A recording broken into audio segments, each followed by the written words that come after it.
Howdy, welcome back to the channel. In this week's video, we were up by Albion Falls. Now there are two separate falls area. One of them has lookout platforms on that side, and this one does not. However, for the past couple of days, it has been raining a lot, as well as you can see the snow is starting to melt quite substantially. So the amount of water that the falls are actually spilling out just sounds incredible. And I've been hiking around this area today, trying to find an area with an unobstructed view. However, there are a lot of tags all over the place. So I thought we would kind of introduce this one as a bit more of urban decay. Now, I pre-visualized this one without any of the tags. I wanted just to have pure nature waterfall crashing down. However, when I'm able to get the camera out and actually look at this, I'm thinking I might want a bit of a wider view so I can bring in some of the opening where the water comes out, as well as the tags all over it. Now that can absolutely change. I can automatically just zoom in a little bit more to get rid of it. But this is the only area I have that is somewhat unobstructed. Now there are still little branches here and there sticking out, so it will not be perfectly unobstructed, but I'm gonna try to work the composition as much as I can, just to make it look clean. However, now that I'm here, and I kind of see how there's the bluish color to it, it kind of does have an interesting look to it. So I'm gonna try photographing it from both zoomed out, getting the whole scene, as well as zooming in, trying to cut through a lot more of the distractions, see which one I like more. Now, this one is over top of a busy road. I'm gonna have to give it a few minutes to make sure there's no vehicles passing over top if I actually get all of the bridge in the photo. I'm not quite sure how I wanna frame up this composition.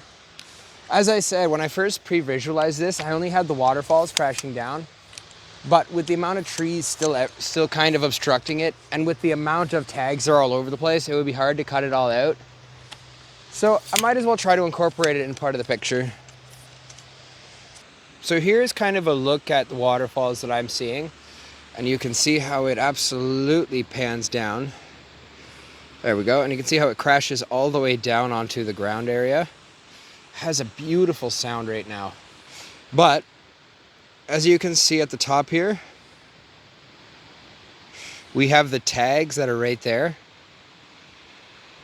And you can see where the water exits through the mouth right there.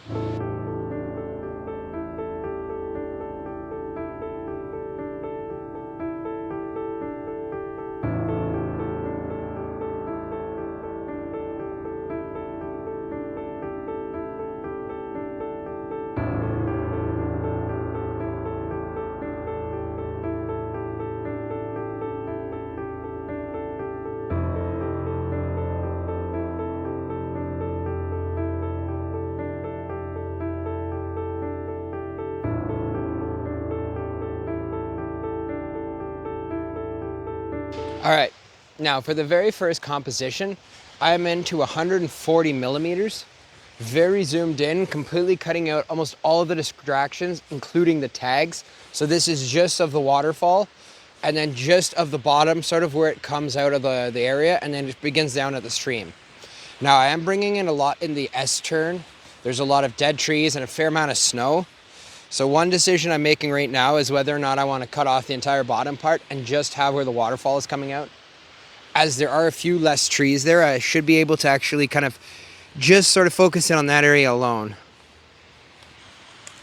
All right, now for this one, I'm all the way into 300 millimeters. See what a 1-to-1 crop looks like.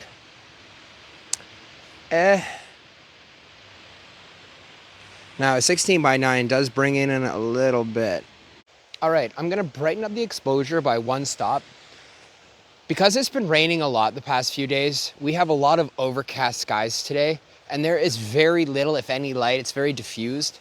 So I'm gonna try raising up the exposure just a little bit. Now I wanna add just a little bit of movement to the water. So I'm thinking 1/10 of a second should be good. I may increase that a little bit more.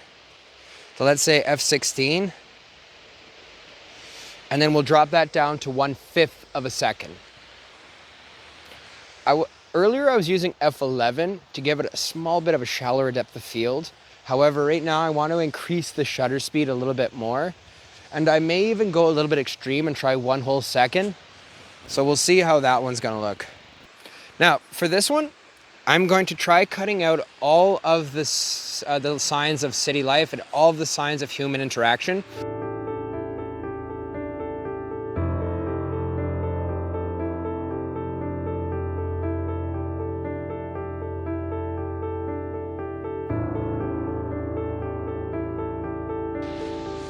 As some of the trees over here, you can see through it a little bit better, but almost every area it is still enclosed just a little bit.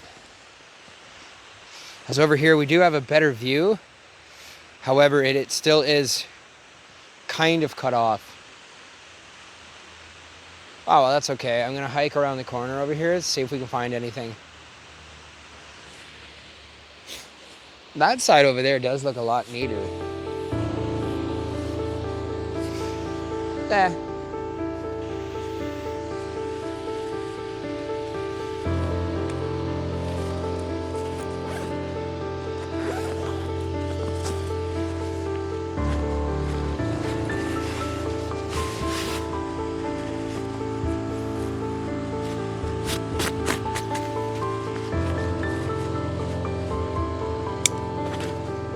Well, might as well continue on hiking down this way. Let's see if there's anything else before I start making my way back.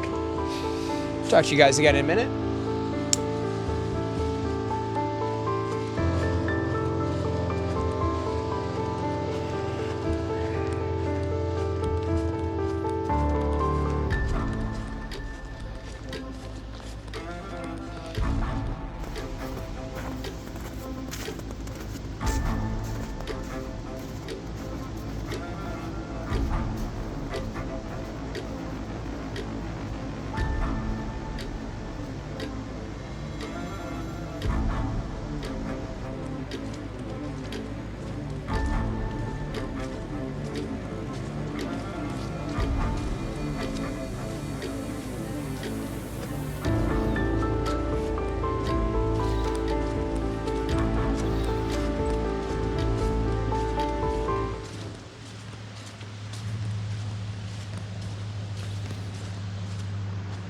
So I continued hiking on down this little trail till it took me back to the road. I don't feel like hiking on beside the road anywhere, so I'm just gonna turn around and see if we can find anything the other direction.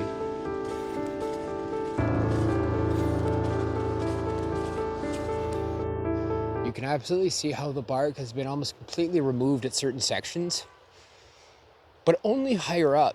It's very unusual. Normally animals, I'm assuming, rub up against it and remove the bark, but I don't know how many animals are climbing up these trees.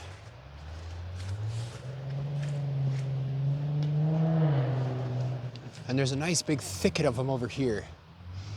I'm hiking around this over in this side just so I can see if I can find another composition. This thicket of trees is really catching my attention. Especially now that I have one of the waterfall. I'm trying to think of something that's entirely the other direction. Although we still have some of the paint markers on the trees denoting where the trail is, that kind of draws away from it being more natural.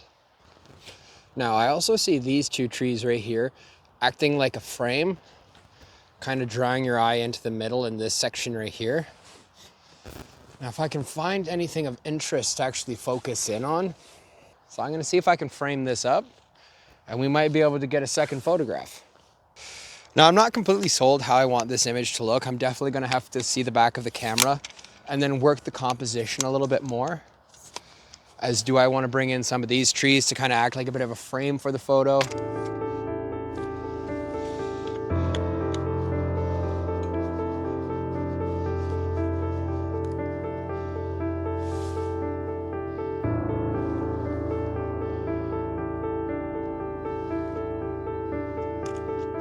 F16, 1/5 of a second, ISO 100. Now the sky is just a little bit blown out. So I'm gonna drop this down to 1/8 of a second at F16. We're gonna undercompensate it by 1 full stop. So I've brightened up the image a little bit right now so you guys can see. We're using the two trees as almost a window. Let's move this over a little bit more. So we're using both of the trees as almost like a little windowsill, moving your eye in through it to the backdrop where it's very messy. Like there is a lot going on there. However, when we darken this back up, let's say half a stop, 1/4 of a second at F16. We're gonna focus in on this little area right here, about 1/3 of the way into the image. Let's have a little look at that image. So a small amount of the sky is blown out a little. You can see the blinkies starting to show up. However, that is not too bad, and I can kind of I can edit around that. So I'm going to insert the best one now. Let me know what you guys think of this photo. And we're going to continue hiking, see if we can find another composition before we end the day.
It really doesn't feel like we've been out here for 2 hours now.